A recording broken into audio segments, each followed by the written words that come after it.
Yeah, so guys, I'm Robin Domingo. I host pageants a lot, so this YouTube account is something that you should watch. So all you have to do is like, subscribe, and share. Please do that right now. Thank you.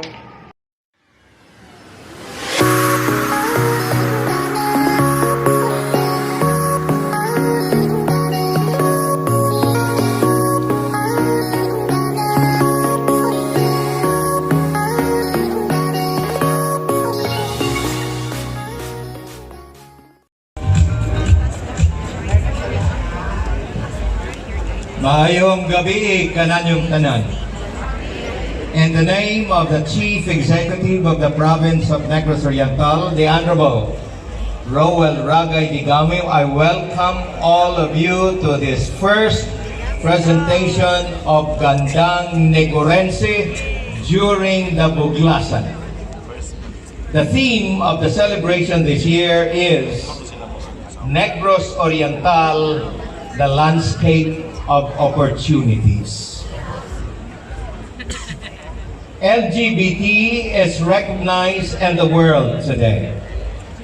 It is because of respect, the presentation of different talents, and it is also in accordance with what we call unity in diversity.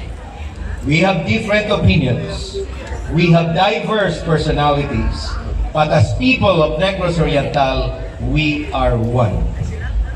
I always say that Buglasan started at the time this place had no name. It came out from the bugang, it came out from a plant, and when the Spaniards came, they asked the natives, los nativos negros, the black natives, the Agta, the Ata, or Atis, how you call it, or Atas, according to the book of Robertson in history. When the Spaniards arrived, they asked that group of people working, digging, tilling the soil, and planting that kind of bugang or plant. And the Spaniards approached ang atong mga kaliwat kanhi. Ang pangutana mao sa kinagsila. ¿Qué es el nombre de la isla? ¿Qué es el nombre de este lugar? Ang pagsabot sa atong mga kanhiay nga mga ginikanan nga mga itom, mga gagmay, mga agta, ang tubag nila buglas. Kay mao kadto ang ilang gitanom. Unya sumala sa kasaysayan, and I'm quoting from the records of anthropologist Dr. Timoteo S. Oracion, my professor at Suleiman, and Professor Caridad Aldicoa Rodriguez, both knowledgeable people in the history of this island. The common bugang, the common herb, the common weed was called buglas. Ang tubag buglas. So it was recorded by the chronicler of the Spanish group, and they said buglas. And they said el nombre was given by the black people. The history of Negros Island, the island of the black. Unya ang Foundation University in 1980s, mao ang unang nga nagsaulog og buglasan. Ako lang ning ipahibalo kaninyo because many of us just utter the word buglasan, buglas, but we do not know the very people who did it first. Former President Marcelino Maxino formed a team of researchers, and they found out that the celebration of Buglasan, the first celebration of Buglasan, was done this way. First, offering of food and fruits to the spirits. And they danced around the table. Okay? And they burned the mangyan tree. Ano bang naabay baho sa kahanginan? to drive away the evil spirits. And the last part of the ceremony was to break the bamboo containing water. And there was a big rock in front, and the sakob with water was there. It was broken. And once the water spread, the people shouted and they said, Buglas. So that is it. That is the history of it. Foundation University, I am quoting the president of Foundation, the former President Maxino, and he said, Foundation University lacked the logistics. It's better for us to turn it over to the provincial government. To make the story short, the Sangguniang Panlalawigan passed two pieces of legislation, Ordinance 15 and Resolution 804, Series of 2002, October 24, 2002. The Resolution 804, expression of the sentiment of the people of Negros Oriental, and I quote, institutionalization of Buglasan in the province of Negros Oriental, requiring the regular staging of Buglasan so that there will be cultivation of our cultural activities and also retrieval, promotion, development of our artistic legacies. So, gipasar to kay mao kana ang basihan sa mga LGUs, local government units, the province, the city, municipality, and barangay to allocate a certain amount for this annual celebration. The ordinance has two sections.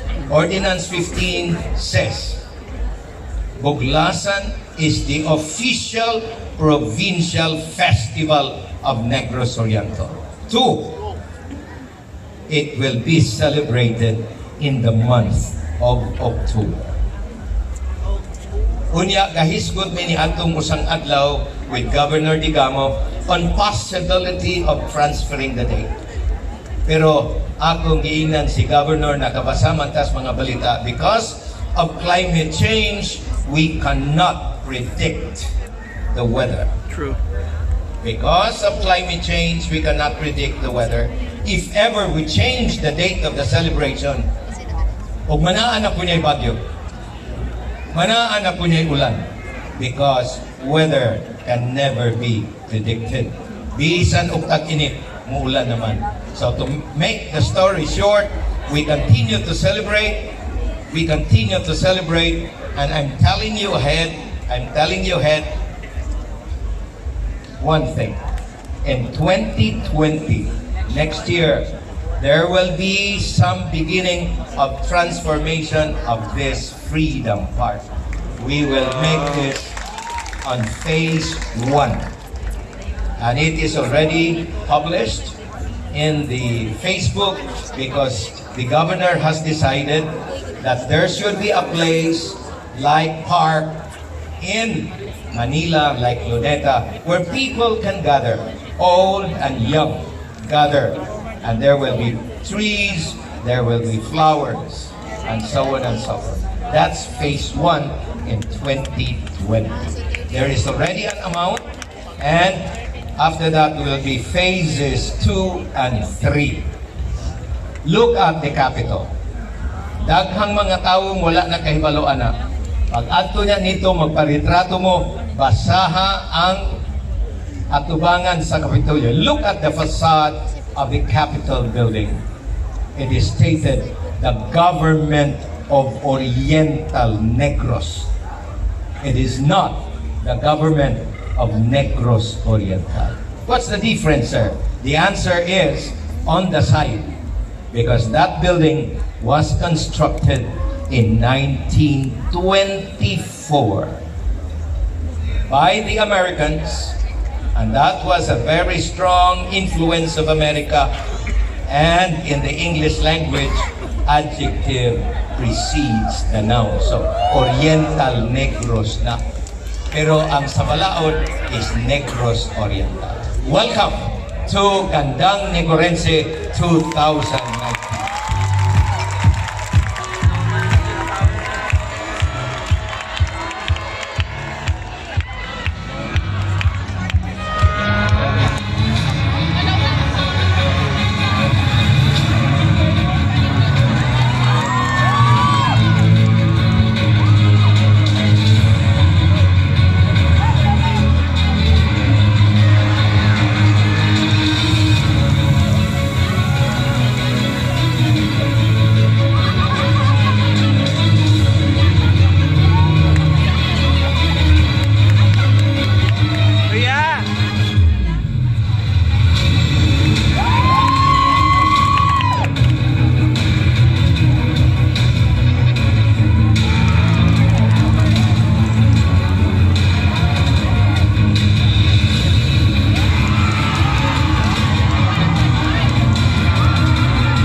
Parts of the island to celebrate culture and heritage. Join us in this physical journey of life. This is Gandang NegOrense 2019 Pageant and Coronation Night. And now let's welcome our candidates in the parade of Filipiniana costumes.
Oriental. I am Maria Bethany Thompson, Gandang Bais! Good evening, everyone. I am Salva Villarreal, Gandang Amlan.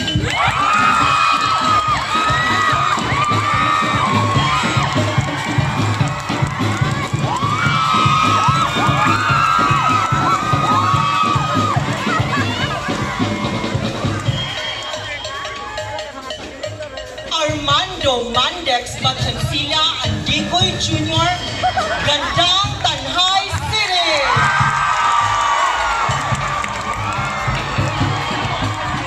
Trisha Guyana Chia, Gandang Pamplona!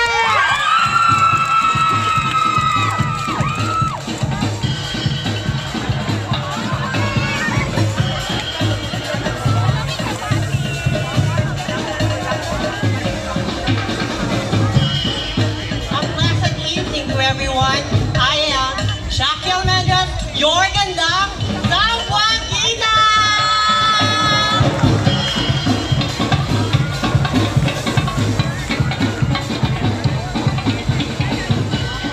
Jana Luis Villarama Montenegro, Gandang Dumaguete!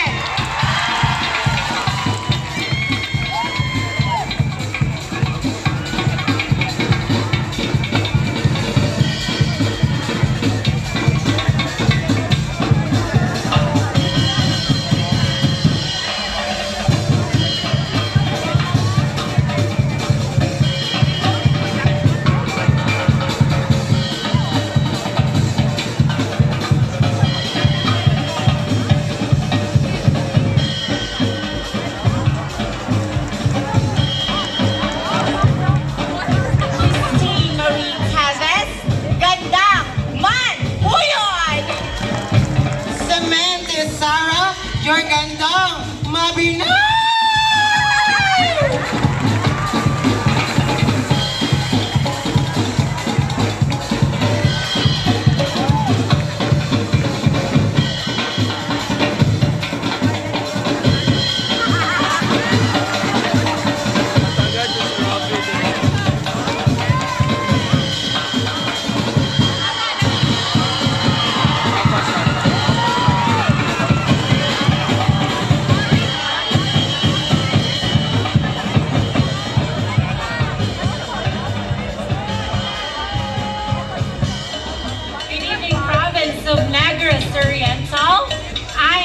Jam Pimpirado Pahunor, your Gandang Ayungon!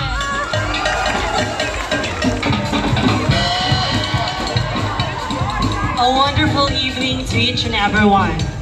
This is Jamaica Adriana, Gandang Shaton!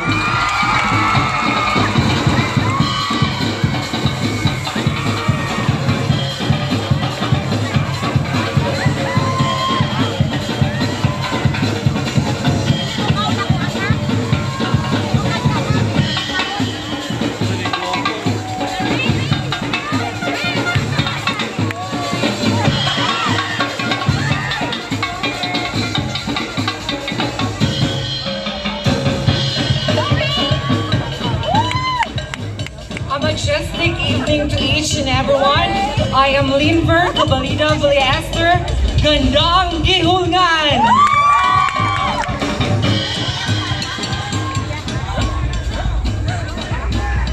Angel Baligasag Graphic, your Gandang Sibulan.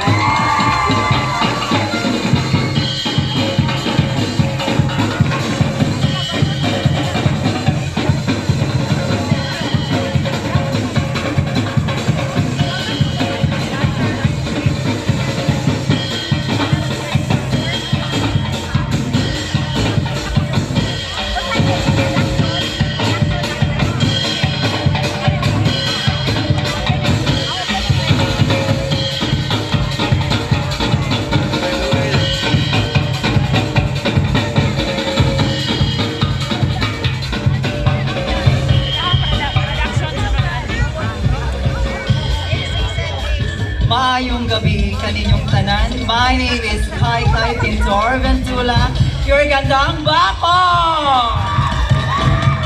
Maayong gabi, province of Negros Oriental. My name is Ginger D, proudly representing Gandang Valencia.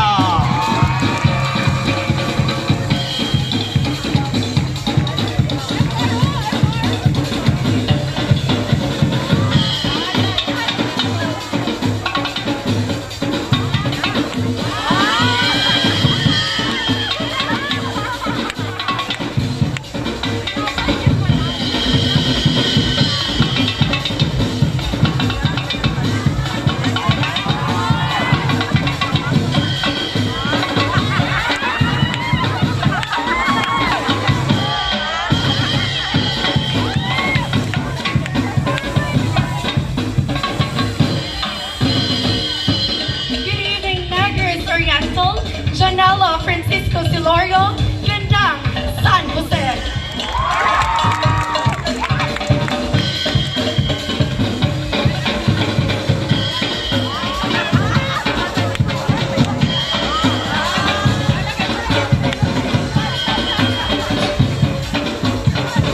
Ladies and gentlemen, proud members of the LGBTQIA+ community, guests and friends, join us in coming out and turning full circle as we welcome another historic milestone of our province, the Gandang NegOrense 2019 Pageant and Coronation Night.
And now let's welcome our 15 beautiful candidates and their grand opening production number.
Candidates wearing the outfits and accessories by Gerry Fernandez.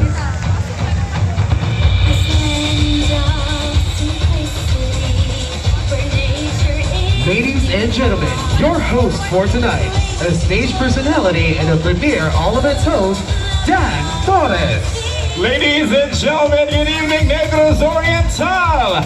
We would like to welcome you to the most colorful and most beautiful day of the province. This is the biggest and grandest beauty pageant of its kind. We would like to welcome you for Gandang NegOrense 2019. Once again, shall we give our candidates a warm round of applause? We would like to say thank you very much to all the NegOrenses. We are overwhelmed with your support. Thank you very much. This time, we will not prolong the agony because we will award directly the first set of our corporate awards.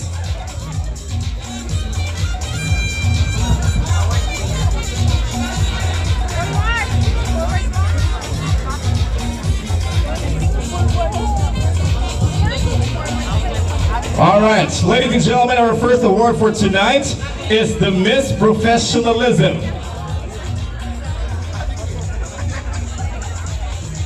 Miss Professionalism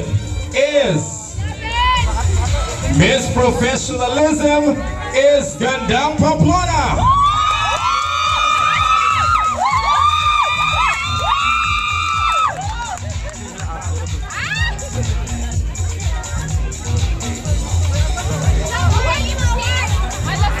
Executive Award for this professionalism is Mr. Louis Baptiste. Congratulations. We proceed this time to the Miss Congeniality. This award is given to the friendliest candidate. And now, ladies and gentlemen, Miss Congeniality is Gandang Ayumon. To present the award is Mr. Jason Solardo.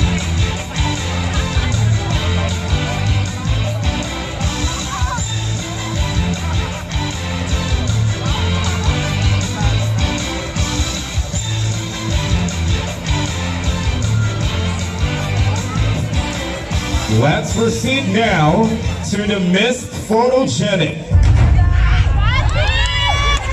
Who do you think, ladies and gentlemen, is the Miss Photogenic? And she is Gandang Pakuala. Presenting award is Mr. Louis James Siso.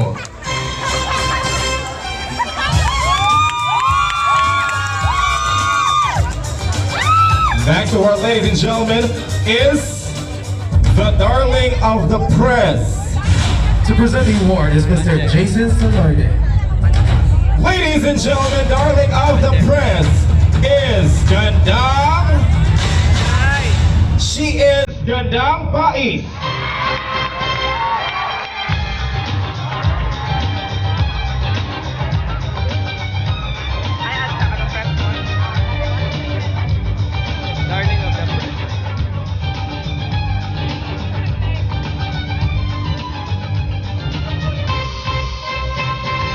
Congratulations! Now let's proceed to the Best in Talent. We would also like to inform all of you that we have a separate talent night. And the Best in Talent, ladies and gentlemen, is Gandang. She is Gandang Zapongita.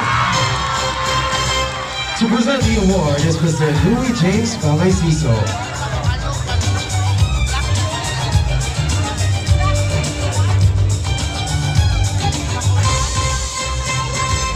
There you go, and congratulations to the winners of our first set of awards. Once again, shall we give our ladies a warm round of applause?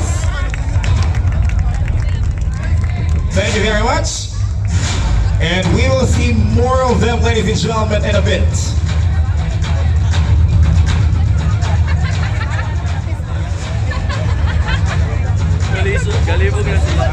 All right. At this point in time, ladies and gentlemen, I would also like to request our reigning queens of Gandang NegOrense to please join me here back on stage, because we will be asking them some questions.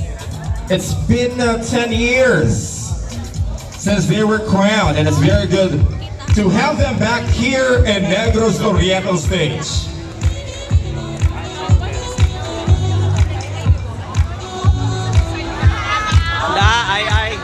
All right, you are the reigning Gandang NegOrense Universe 2008. Spent 10 years. Anyway, good evening, and how do you feel that you're back here on stage, wearing the crown, wearing the sash, and facing all the NegOrenses, but this time, you will be turning over the crown. I feel a little bit sad because I don't see Gandang Darwin. I am very happy to represent Darwin in 2008. But I'm very happy that in the last 10 years, we have each one of us succeeded professionally and academically, which is one of Gandang Negros' legacy to Negros Oriental, is for us to know how to raise our voice and to make Negros Oriental one, and we can raise our flag as Negros. I'm sure if you will join the pageant tonight, you will also be awarded as Best Speaker and, of course, the Queen. And I just want to say hi to Ai. Good evening to you. And what's your message, what's your message to the next queens of this fast-rising and booming province of Negros Oriental? Well, good evening, ladies and gentlemen. As the Gandang NegOrense World 2008, my message to the next queens is that just be who you are. Love who you are, because you are what you are. Ladies and gentlemen, in this world right now, we are not just living in a four corner of a salon. We are not just living in a fashion world, but we are lawyers, scholars, doctors, and of course, in the politics. My message, again, is to be who you are and what you are. That would be all. Thank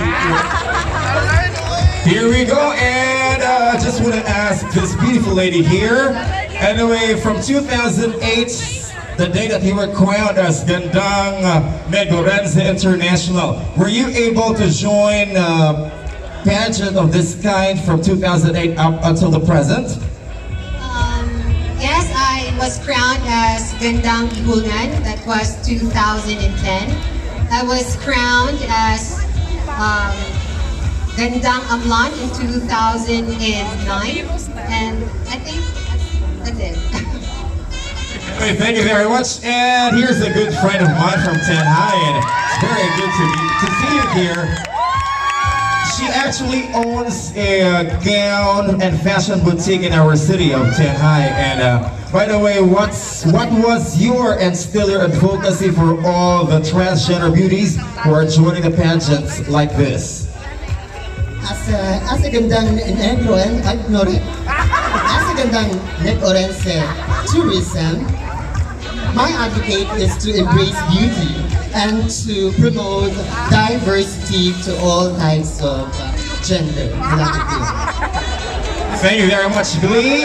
And last we have Gandang NegOrense World, yan.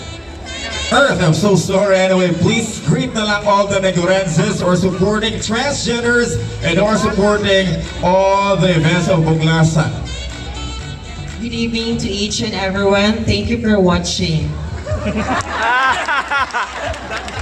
There you go. Thank you very much. Shall we give our queens a warm round of applause? Thank you to all of you. And of course, we would like to say thank you very much to Provincial Administrator Dr. Henry A. Sumor for coming over and for gracing this event, and the President of the LGBTQIA of the Province of Negros Oriental and in Dumaguete, we have Dr. Carlo Bernaldez. Thank you very much. And to all of you, thank you for supporting today's event. This time, ladies and gentlemen, let us now meet our judges for Gandang NegOrense 2019.